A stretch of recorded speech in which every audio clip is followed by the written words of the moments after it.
What's up, guys? Welcome back to yet my final ranking of the year. You heard that right, yes, my last ranking of the year.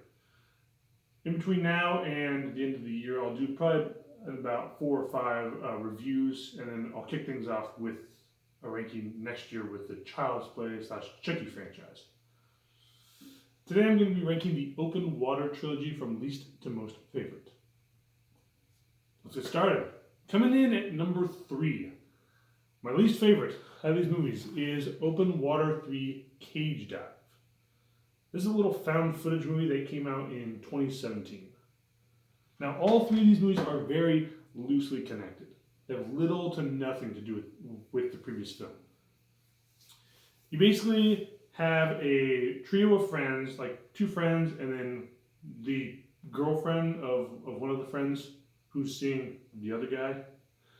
And they go into this diving cage until a freak wave hits their boat, plunges them to the water. They get out of the cage, and then they're just stuck in the ocean in shark-infested waters.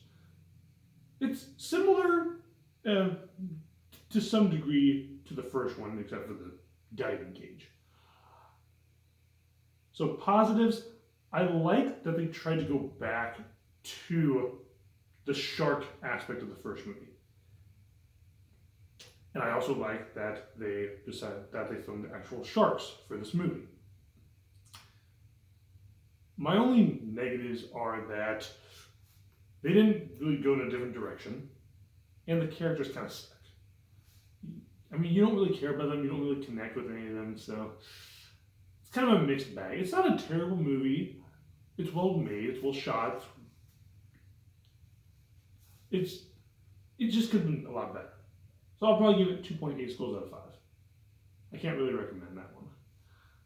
Number 2 is going to be Open Water 2 Adrift, which came out 3 years after the original, in 2006. Now, this one's a bit different. You basically have a group of people who decide to go on a yacht. There's a few couples. There's even an infant in there too, which makes the situation more dire. and our main character is deathly afraid of the water. So when she gets in, she starts freaking out. Apparently they forget to put the ladder down, so they're just stuck trying to get back on the boat. And it's very enjoyable. I like that they at least tried to do something different. They decided to kind of get rid of the shark aspect and just have these characters like stuck in this very intense situation, and it works. Some of the casting's pretty good. You got Richard Speight Jr., who's in Supernatural. You got Eric Dane, who's in, I believe, X-Men Last Stand and the 2005 horror comedy Feast. And the main actress does a pretty decent job. Just the rest of the characters are just kind of forgettable. I'd probably give this one 3 skulls out of 5.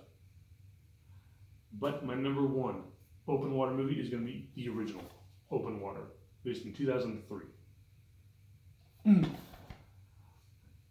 Now, as far as shark horror movies go, this is not the best, but it's a very enjoyable, it's a good enough shark horror movie that came out in the last 20 years. There's a lot of really good suspense and tension. There's even a few well-crafted jump scares. The characters, while they're realistic enough, they're not 100% likable. The guy kind of comes off as a jerk, kind of an a-hole. The chick, you can tell there's like some drama there that doesn't quite work, but it works well enough within the film.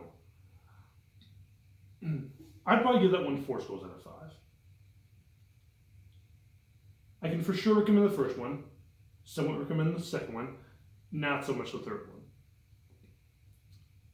So that's my ranking, guys. Join me next time when I will be reviewing the original Anaconda.